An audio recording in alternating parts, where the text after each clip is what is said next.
한국이 왜 이렇게 거만해졌을까요? 여기 미국 협상가가 한국과의 관세 협상 현장에서 목격한 충격적인 진실이 있습니다. 그는 한국이 수천억 달러를 뿌리는 일본과 달리 왜 돈 한 푼 안 쓰고도 같은 대우를 받는지 이해할 수 없다며 분노했는데요. 더 황당한 건 한국이 오히려 미국에게 조건을 걸었다는 겁니다. 대체 한국이 뭘 믿고 이런 태도를 보이는 걸까요? 그 비밀이 밝혀지자 미국 정부는 경악을 금치 못했다고 합니다. 저는 캐스터 벨라이트예요. 국제무역협상이라는 위험한 바다를 30년 동안 헤쳐나왔죠. 아시아의 한 주요 경제국가에서 수석 무역 전략가로 일하고 있었는데 제가 21세기 가장 중요한 관세 협상의 중심에 서게 될 줄은 꿈에도 몰랐습니다. 그날 아침은 서울 사무실에서 평범하게 시작됐어요. 진한 커피와 워싱턴에서 밤새 도착한 정보들을 읽으면서 말이죠. 하지만 정보 보고서를 훑어보니 한 단어가 계속 눈에 띄었습니다. 관세 협상이라는 단어였어요. 너무 자주 나와서 불안했죠. 그때 베이징 대사관에서 암호화된 메시지가 휴대폰으로 왔습니다. 중국이 흔들리고 있다. 당신들의 조선업 카드를 위험한 도박이라고 부른다. 저는 의자에 기대어 앉아서 이게 무슨 의미인지 생각했어요. MASGA 프로젝트가 확실히 신경을 건드렸더군요. 반발이 있을 거라고 예상했지만 중국의 반응이 이렇게 강할 줄은 몰랐습니다. 우리가 생각했던 것보다 그들의 전략적 약점을 더 정확히 찔렀나 봐요. 중국 외교부 장관은 이미 공개적으로 우리에게 독립적이고 자율적인 외교를 유지하라고 말하고 있었죠. 외교 용어로 미국 편에 서지 마라는 뜻이었습니다. 긴급 내각 회의를 준비하면서도 이상한 기분을 떨칠 수가 없었어요. 우리가 규칙이 실시간으로 바뀌는 게임을 하고 있다는 느낌이었죠. 우리가 논의하던 투자금은 단순한 돈이 아니었습니다. 새로운 세계 질서에 들어가기 위한 입장료였어요. 회의실로 가는 길에 창밖을 봤더니 서울의 아침 풍경이 평소와 같았습니다. 출근하는 사람들, 바쁘게 움직이는 차들. 하지만 저는 알고 있었죠. 며칠 안에 이 도시, 아니 이 나라 전체가 큰 변화를 맞이하게 될 거라는 거요. 비서가 문을 두드렸어요. 부장님, 회의 5분 전입니다. 저는 서류를 정리하면서 심호흡을 했습니다. 30년 경력으로도 이런 순간은 긴장됐어요. 우리가 내리는 결정이 단순히 무역협정이 아니라 국가의 미래를 좌우할 거였으니까요. 회의실에 들어서니 이미 여러 장관들이 모여 있었습니다. 표정들이 심각했죠. 외교부 장관이 저를 보고 고개를 끄덕였어요. 캐스터, 중국 측 반응은 어떻습니까? 예상보다 강합니다. 제가 대답했어요. 그들은 우리가 균형을 깨뜨리려 한다고 생각하는 것 같아요. 경제부 장관이 끼어들었죠. 하지만 우리에게 선택권이 있습니까? 미국의 관세 위협은 실제입니다. 우리 수출의 40%가 걸려 있어요. 맞는 말이었습니다. 미국이 우리 제품에 높은 관세를 매기면 경제가 휘청거릴 거예요. 특히 자동차와 전자제품 산업이 큰 타격을 받을 겁니다. 수십만 명의 일자리가 위험에 처했죠. MASGA 프로젝트의 세부 사항을 다시 검토해 봅시다. 총리가 말했어요. 저는 노트북을 열고 프레젠테이션을 시작했습니다. 우리가 제안하는 것은 단순한 투자가 아닙니다. 미국 조선업에 우리의 최신 기술을 이전하고 현지의 연구개발 센터를 설립하며 미국 노동자들을 훈련시키는 종합적인 프로그램이에요. 비용은? 재무부 장관이 물었죠. 최소 500억 달러에서 시작합니다. 제가 대답하자 회의실에 침묵이 흘렀어요. 그 금액은 우리나라 1년 예산의 상당 부분이었습니다. 하지만 다른 방법이 없었죠. 미국은 우리에게 선택을 요구하고 있었어요. 그들과 함께 가든지 아니면 관세 폭탄을 맞든지. 중국의 보복도 걱정입니다. 국방부 장관이 우려를 표했어요. 그들이 우리에게 경제 제재를 가할 수도 있습니다. 저는 잠시 생각한 뒤 말했죠. 위험은 있습니다. 하지만 가만히 있어도 위험해요. 적어도 이 방법은 우리에게 미래를 위한 기회를 줍니다. 회의는 2시간 넘게 계속됐습니다. 각 부처의 의견이 엇갈렸어요. 어떤 이들은 중립을 유지해야 한다고 주장했고, 다른 이들은 과감한 선택이 필요하다고 했죠. 결국 총리가 결론을 내렸습니다. 캐스터, 워싱턴으로 가서 비공식 협상을 시작하세요. 우리가 얻을 수 있는 최선의 조건이 무엇인지 알아봅시다. 회의가 끝난 후 저는 사무실로 돌아와 창밖을 바라봤어요. 한강이 햇빛에 반짝이고 있었죠. 이 평화로운 풍경 뒤에 폭풍이 다가오고 있다는 걸 아는 사람은 많지 않았습니다. 비서가 들어와서 항공권을 건네줬어요. 내일 아침 비행기입니다. 부장님. 저는 고개를 끄덕였죠.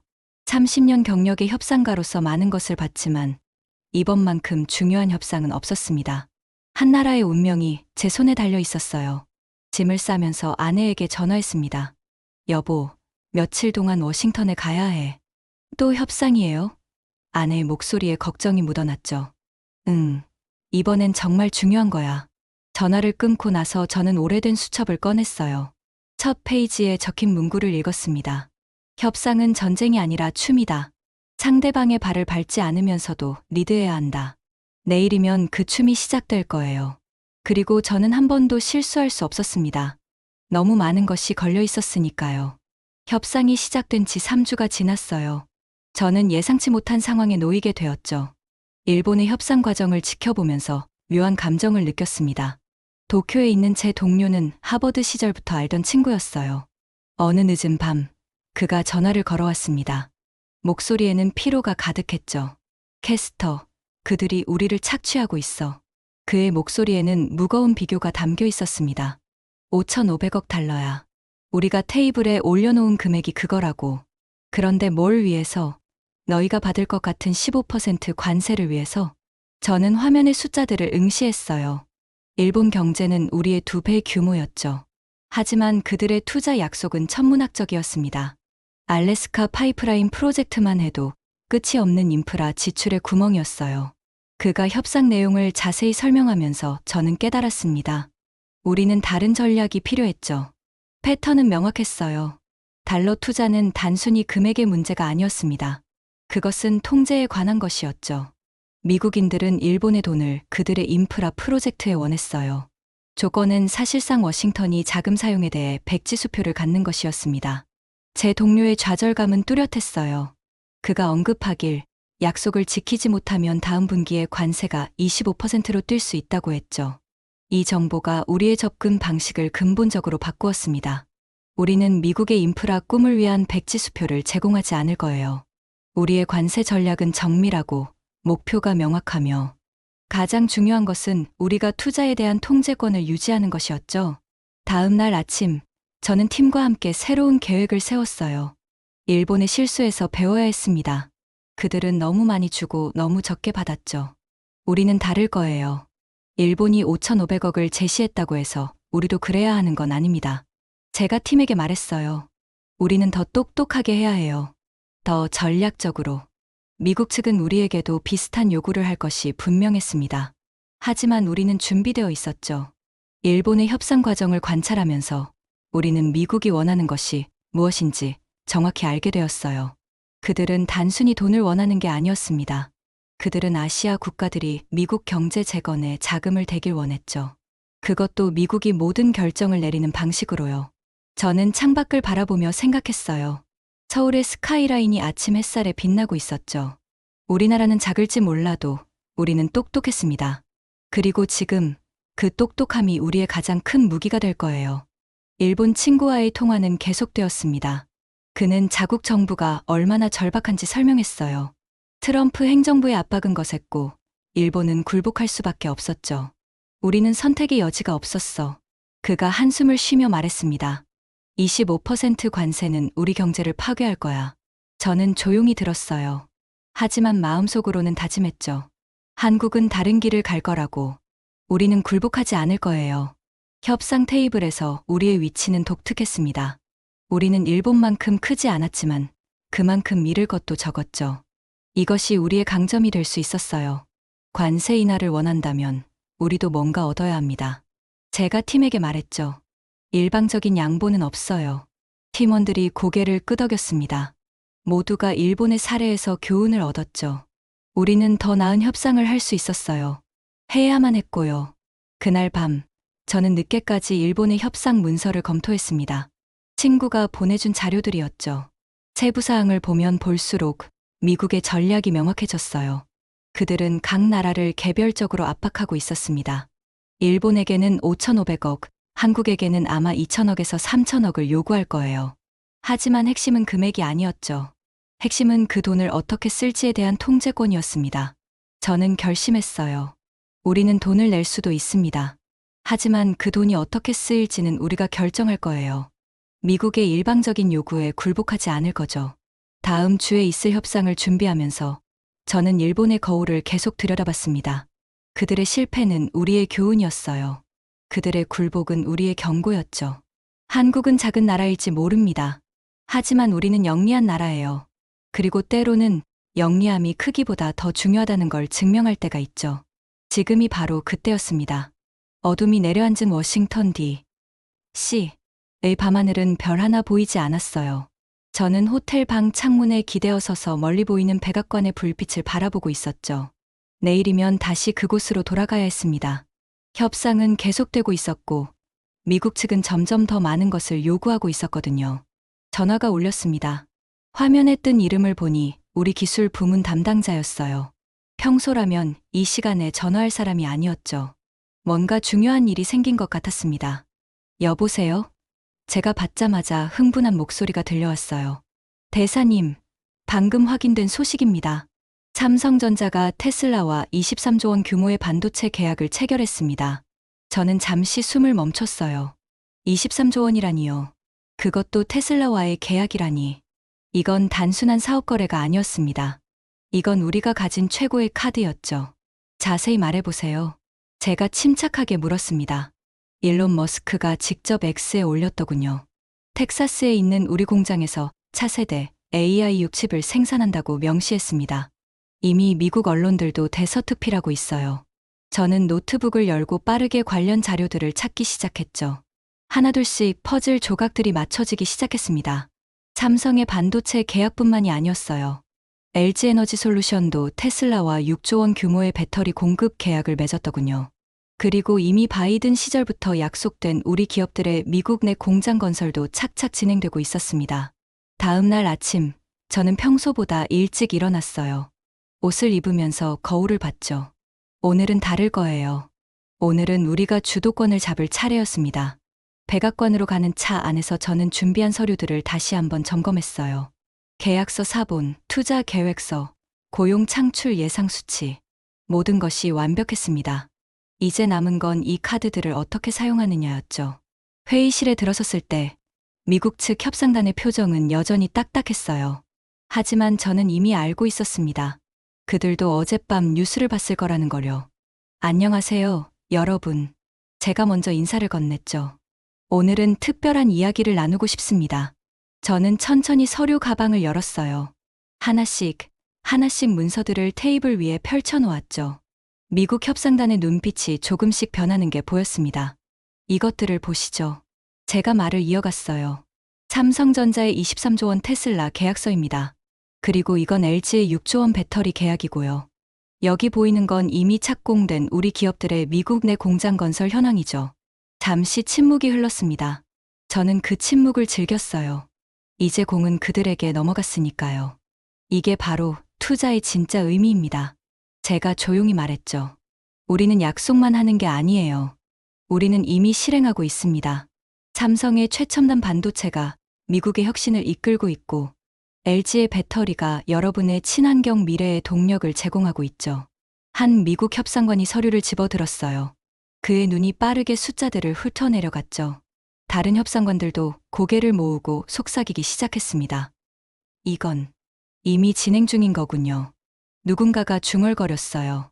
맞습니다. 제가 고개를 끄덕였죠. 다른 나라들은 미래의 투자를 약속하겠지만 우리는 이미 현재에 투자하고 있어요. 그것도 미국 기업들이 절실히 필요로 하는 최첨단 기술 분야에서 말이죠.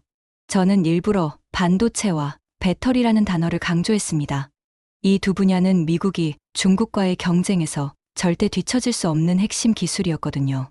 그리고 우리가 바로 그 열쇠를 쥐고 있었죠. 특히 AI 6칩은 테슬라의 자율주행 기술의 핵심이 될 겁니다. 제가 설명을 이어갔어요. 이 칩은 오직 삼성의 텍사스 공장에서만 생산됩니다. 미국 땅에서 미국 노동자들의 손으로 만들어지는 거죠. 미국 측 수석 협상관이 안경을 벗고 콧등을 문질렀어요. 그는 깊은 생각에 잠긴 듯 했죠. 저는 그가 무엇을 계산하고 있는지 알 수 있었습니다. 한국을 잃는다는 것은 단순히 하나의 동맹을 잃는 게 아니었어요. 그것은 미국의 미래 기술 경쟁력을 잃는 것과 같았으니까요. 우리에게는 선택지가 있습니다. 제가 목소리를 낮췄어요. 우리는 이 기술과 투자를 다른 곳으로 가져갈 수도 있어요. 하지만 우리는 여전히 미국과 함께하고 싶습니다. 70년의 동맹이 그냥 만들어진 게 아니니까요. 또 다른 침묵이 이어졌죠. 하지만 이번엔 다른 종류의 침묵이었습니다. 고민하는 침묵, 재평가하는 침묵이었어요. 잠시 쉬었다가 다시 이야기하죠. 미국 측 수석이 마침내 입을 열었습니다. 내부 논의가 필요할 것 같습니다. 저는 고개를 끄덕이고 일어났어요. 회의실을 나서면서 뒤돌아보니 그들은 여전히 테이블 위에 서류들을 들여다보고 있었죠. 복도를 걸으면서 저는 작게 미소 지었습니다. 게임의 판도가 바뀌었어요. 이제 우리는 더 이상 도움을 구하는 처지가 아니었죠. 우리는 미국이 필요로 하는 것을 가진 파트너였습니다. 그날 오후 협상이 재개됐을 때 분위기는 확연히 달라져 있었어요. 미국 측은 여전히 신중했지만 그들의 태도에는 존중이 묻어났죠. 한국의 기여를 재평가할 필요가 있다는데 동의합니다. 미국 측 수석이 말했어요. 특히 기술 분야에서의 협력은 매우 중요하죠. 저는 침착하게 고개를 끄덕였습니다. 하지만 속으로는 안도의 한숨을 쉬고 있었어요. 첫 번째 관문을 통과한 거죠. 물론 아직 갈 길은 멀었지만요. 그날 밤 호텔로 돌아온 저는 서울에 보고서를 보냈습니다. 테슬라 카드가 효과를 발휘했다고요. 하지만 저는 알고 있었어요.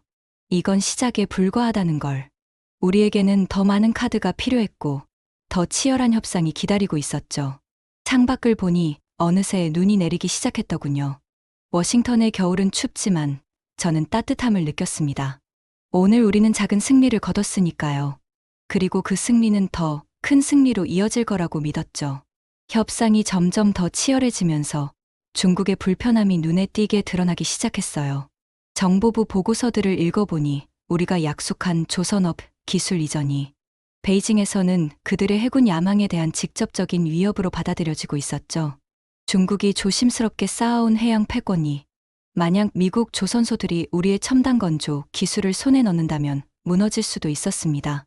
어느 날 저녁, 그날의 협상 기록을 검토하고 있을 때 보안 전화가 울렸어요. 베이징 주재 우리 대사였죠. 카스토르, 그들이 걱정하는 수준을 넘어섰습니다. 외교부에서는 이런 조건들을 받아들이면 우리의 주권이 위태로워질 거라고 하더군요. 종속이니, 의존이니 하는 단어들을 쓰고 있습니다. 그들의 두려움을 이해할 수 있었어요. 우리가 미국과 조선 기술을 공유한다는 것은 단순히 기술을 넘기는 게 아니었죠. 태평양 지역의 해군력 균형을 바꿀 수도 있는 일이었습니다. 하지만 이것이야말로 우리가 써야 할 카드였어요. 미국과 중국 사이의 거대한 게임에서 우리의 기술적 우위가 유리한 조건을 얻을 수 있는 티켓이었던 것입니다. 그들이 걱정하게 두세요. 제가 대답했죠. 우리는 편을 선택하는 게 아닙니다. 번영을 선택하는 거예요. 그리고 그 번영이 25%가 아닌 15% 관세와 함께 온다면 우리는 올바른 선택을 한 겁니다. 다음 날 아침 협상 테이블에 앉았을 때 미국 측 대표들의 표정이 달라져 있었어요. 그들도 중국의 반응을 감지했던 것이죠. 하지만 이상하게도 이것이 오히려 우리에게 유리하게 작용하고 있었습니다. 한국의 협력이 중국을 이렇게 신경 쓰이게 만든다면 미국 측 수석 협상가가 조심스럽게 말을 꺼냈죠. 그것은 우리에게 그만큼 가치가 있다는 뜻이겠죠. 바로 그거였어요. 우리가 가진 것의 진정한 가치는 단순히 기술 그 자체가 아니었습니다. 그것이 지정학적 균형에 미치는 영향이었죠. 중국이 더 걱정할수록 미국은 우리를 더 필요로 했습니다. 며칠 후 베이징에서 예상치 못한 메시지가 도착했어요. 중국 상무부 고위 관리가 비공식 채널을 통해 접촉해 온 것이었습니다. 카스토르 의장님, 우리는 한국의 선택을 존중합니다. 하지만 기억하세요. 태평양은 넓고 미국만이 유일한 시장은 아닙니다. 위협과 회유가 섞인 메시지였죠. 하지만 저는 이미 마음을 정했어요. 우리는 단기적인 압박을 견디고 장기적인 이익을 추구해야 했습니다. 그날 밤 호텔 창밖으로 워싱턴의 야경을 바라보며 생각에 잠겼어요. 우리가 하고 있는 일이 단순한 무역 협상이 아니라는 걸 알고 있었죠. 이것은 21세기 태평양 지역의 새로운 질서를 만드는 과정이었습니다. 다음 협상에서 우리는 더 강한 입장을 취했어요. 조선업 기술 이전의 범위와 시기를 우리가 통제할 수 있도록 요구했죠. 미국 측도 이해했습니다. 그들도 중국을 자극하되 한국을 잃고 싶지는 않았으니까요. 단계적 이전, 제가 제안했어요. 첫 해에는 기초 기술만, 그 다음부터는 협력의 진전에 따라 점진적으로 미국 대표들이 서로 눈빛을 교환하는 걸 봤습니다. 그들도 이것이 합리적인 타협안이라는 걸 알았죠. 협상이 진행될수록 중국의 그림자는 더 짙어졌어요. 하지만 역설적으로 그것이 우리의 협상력을 더 강하게 만들었습니다. 우리는 미국과 중국 사이에서 균형을 잡는 법을 배우고 있었죠. 어느 날 오후 휴식 시간에 미국 측 협상팀의 한 멤버가 저에게 다가왔어요. 의장님, 솔직히 말씀드리면 중국의 반응이 우리에게는 예상 밖의 선물이었습니다. 덕분에 워싱턴에서도 이 협상의 중요성을 더 잘 이해하게 됐죠. 그 말에 저는 미소를 지었어요. 때로는 압박이 기회가 되기도 한다는 걸 다시 한번 확인한 순간이었습니다. 저녁이 되자 또 다른 전화가 왔어요. 이번엔 서울에서였죠. 청와대 경제수석이었습니다. 카스토르, 중국 대사가 외교부 장관을 만나고 싶어 합니다. 우리 선택에 대해 우려를 표명하고 싶다고 하더군요. 정중히 거절하세요. 제가 대답했습니다. 우리는 이미 길을 정했고 뒤돌아보지 않을 겁니다. 그 순간 저는 우리가 단순히 관세율을 협상하는 게 아니라는 걸 다시 한번 깨달았어요. 우리는 한국의 미래 10년, 20년을 결정하고 있었던 것입니다. 그리고 그 미래는 어느 한 강대국에 종속되는 것이 아니라 우리의 실력으로 우리의 자리를 만들어가는 것이어야 했죠. 밤이 깊어가면서 저는 내일의 협상을 준비했어요. 중국의 그림자는 여전히 드리워져 있었지만 우리는 그 그림자를 우리의 빛으로 만들 준비가 되어 있었습니다. 그 운명의 순간은 2월의 회색빛 아침에 찾아왔어요. 몇 달간의 협상 끝에 우리는 미국 팀과 마주 앉았죠. 이번이 마지막 회의가 될 거라는 것을 모두가 알고 있었습니다. 테이블 위에는 숫자들이 놓여 있었어요. 총 3,500억 달러의 투자금이었죠. 그중 1,500억 달러는 조선업 계획을 위한 것이었고 2,000억 달러는 바이든 정부 시절부터 이어온 우리의 기존 약속들이었습니다. 재무장관 베센트가 몸을 앞으로 기울였어요. 대통령께서는 구체적인 약속을 원하십니다. 벨라이트 씨. 말뿐인 약속이 아니라요. 나는 미소를 지었죠. 불쌍한 대만이 떠올랐어요. 그들은 4천억 달러를 제안했지만 여전히 20%의 관세를 받았습니다. 돈만으로는 충분하지 않았어요. 전략이 모든 것이었죠. 장관님, 분명히 말씀드리겠습니다. 그 2천억 달러에는 이미 텍사스로 운송 중인 삼성의 반도체 장비가 포함되어 있어요. LG의 배터리 생산 라인도 이미 건설 중이고요. 그 외에도 수십 개의 프로젝트들이 이미 착공에 들어갔습니다. 우리는 약속을 하는 게 아니에요. 현실을 제시하는 겁니다. 투자금은 이미 흐르고 있어요. 회의실이 조용해졌죠. 나는 계속했습니다. 조선업 투자건에 대해서 말씀드리자면 우리는 합의 후 90일 이내에 기술 이전을 시작할 준비가 되어 있어요. 미국 조선소들은 우리를 세계 최고의 조선국으로 만든 기술들을 사용할 수 있게 될 겁니다. 이건 자선이 아니에요. 파트너십이죠. 베센트는 서류들을 뒤적였어요. 그의 표정이 조금씩 변하는 것을 볼 수 있었죠. 우리가 준비한 자료들은 완벽했습니다. 모든 투자 계획, 모든 일정, 모든 세부 사항이 빈틈없이 정리되어 있었어요. 흥미롭네요. 그가 말했죠. 하지만 대통령께서는 즉각적인 결과를 원하십니다. 미국 일자리 창출 말입니다. 이때가 우리의 비장의 카드를 꺼낼 때였어요. 장관님, 우리 계획에는 미국 노동자 5만 명을 위한 즉각적인 고용이 포함되어 있습니다. 단순한 건설직이 아니에요. 첨단 조선 기술을 배울 수 있는 숙련직 일자리들이죠. 앞으로 3년 안에 그 숫자는 15만 명으로 늘어날 겁니다. 회의실의 분위기가 바뀌기 시작했어요. 미국 측 협상단들이 서로 눈빛을 교환하는 것이 보였죠. 게다가 나는 덧붙였습니다. 우리는 미국 중서부에 새로운 철강 가공 시설을 건설할 계획이에요. 조선업에 필요한 특수강을 미국에서 직접 생산하게 되는 거죠. 이는 러스트벨트 지역에 새로운 생명을 불어넣을 겁니다. 러스트벨트. 그 단어가 나오자 모든 사람들의 눈이 반짝였어요. 트럼프 대통령의 핵심 지지층이 사는 지역이었죠. 정치적으로 매우 중요한 곳이었습니다. 베센트가 잠시 침묵했어요. 그는 옆에 앉은 보좌관과 조용히 대화를 나눴죠. 나는 기다렸습니다. 이런 순간에는 침묵이 가장 강력한 무기가 되더군요. 마침내 그가 입을 열었어요. 벨라이트 씨, 당신들의 제안은 확실히 포괄적이네요. 하지만 한 가지 더 필요합니다. 보증이죠. 이 모든 약속들이 지켜질 거라는 보증 말입니다. 나는 이미 이 질문을 예상하고 있었어요. 물론이죠. 우리는 에스크로 계좌에 500억 달러를 예치할 준비가 되어 있습니다. 만약 우리가 약속을 지키지 않는다면 그 돈은 자동으로 미국 정부로 넘어가게 됩니다. 이건 큰 도박이었어요. 하지만 우리는 약속을 지킬 자신이 있었죠. 그리고 이런 제스처가 필요하다는 것도 알고 있었습니다. 베센트의 표정이 놀라움으로 바뀌었어요. 그는 이런 제안을 예상하지 못했던 것 같았죠. 500억 달러라. 그가 중얼거렸어요. 그뿐만이 아닙니다. 나는 계속했죠. 우리는 미국 대학들과 협력해서 조선공학 프로그램을 만들 겁니다. MIT, 스탠퍼드, 미시간 대학교, 차세대 미국 조선 엔지니어들을 키워낼 거예요. 회의실의 긴장감이 서서히 풀리기 시작했어요. 우리의 제안은 단순한 투자가 아니었죠. 미국의 미래를 위한 청사진이었습니다. 베센트가 일어섰어요. 잠시 쉬는 시간을 갖죠. 30분 후에 다시 만납시다. 미국 팀이 회의실을 나간 후 우리 팀은 조용히 앉아 있었어요. 이수민 이사가 내게 속삭였죠. 잘하고 계세요. 그들이 흔들리고 있어요. 나는 고개를 끄덕였습니다. 하지만 아직 끝난 게 아니었어요. 가장 어려운 부분이 남아 있었죠. 30분이 지나고 미국 팀이 돌아왔어요.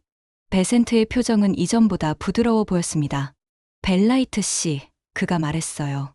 우리는 당신들의 제안을 신중히 검토했습니다. 대부분은 받아들일 수 있어요.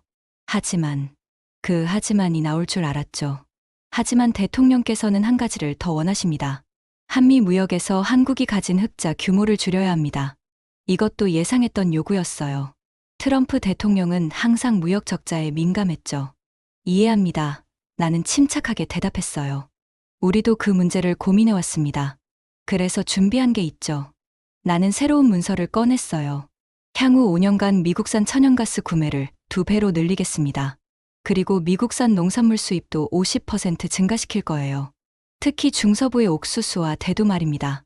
또다시 중서부. 정치적으로 중요한 지역이었죠. 그리고 나는 덧붙였어요. 보잉사로부터 항공기 100대를 추가 구매할 계획입니다.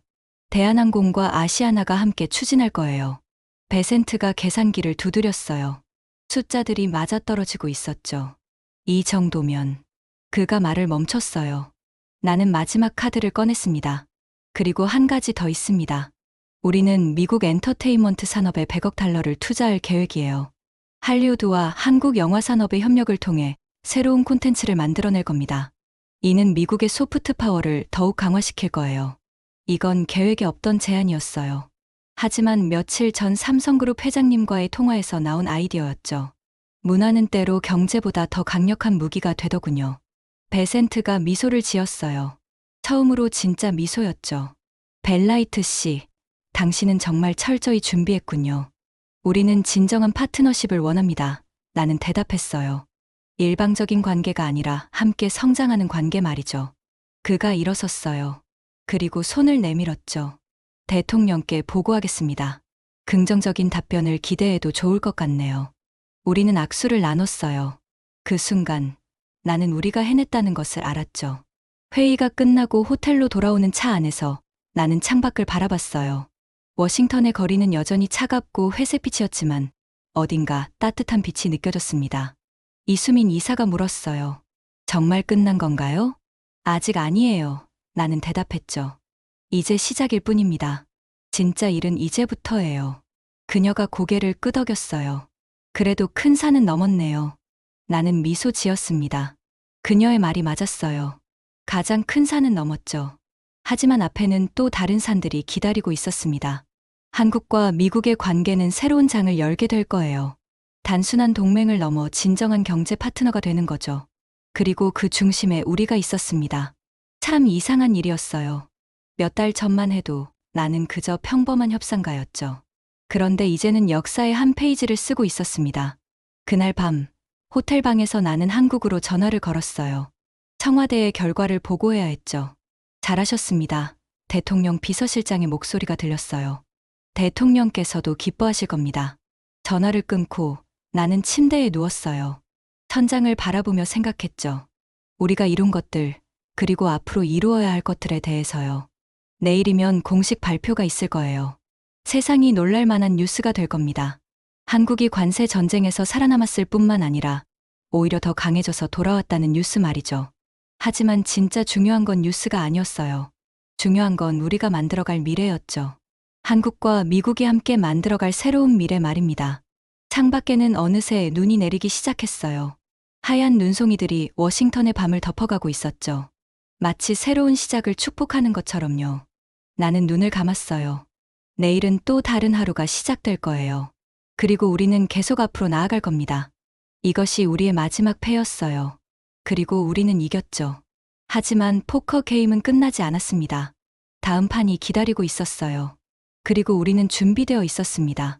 서울 사무실에서 이 글을 쓰고 있는 지금, 협상이 끝난 지 벌써 석 달이 지났어요. 그런데 그 파장은 아직도 전 세계 무역 시장을 흔들고 있죠. 우리는 15% 관세율을 확보했습니다. 일본이 우리보다 훨씬 많은 돈을 약속했는데도 우리는 그들과 같은 조건을 얻어냈답니다. 언론 반응은 대체로 좋았어요. 블룸버그는 경쟁력 유지라고 평가했고, BBC는 우리가 기존 약속들을 잘 활용했다고 했죠. 하지만 저는 알고 있었습니다. 이 게임은 끝난 게 아니라는 거요. 트럼프와 그의 행정부는 분명 새로운 요구를 들고 올 거예요. 아마 소고기 수입일 수도 있고, 방위비 분담금일 수도 있겠죠. 협상이라는 건 진짜로 끝나는 게 아니더군요. 잠시 쉬는 것뿐이었습니다. 우리가 이룬 건 단순히 좋은 관세율만이 아니었어요. 경제적 민족주의와 강대국 경쟁의 새로운 세계에서 똑똑한 협상이 단순한 돈의 힘보다 강하다는 걸 보여줬죠. 일본이 미국 인프라에 돈을 쏟아붓고 대만이 많은 걸 제안했는데도 차별받는 동안 우리는 전략적 파트너 자리를 차지했습니다. 중국이 경고했던 종속은 기우였어요. 오히려 우리 입장은 더 강해졌죠. 우리는 미국의 이익에 종속된 게 아니었습니다. 우리는 그들에게 꼭 필요한 존재가 된 거예요.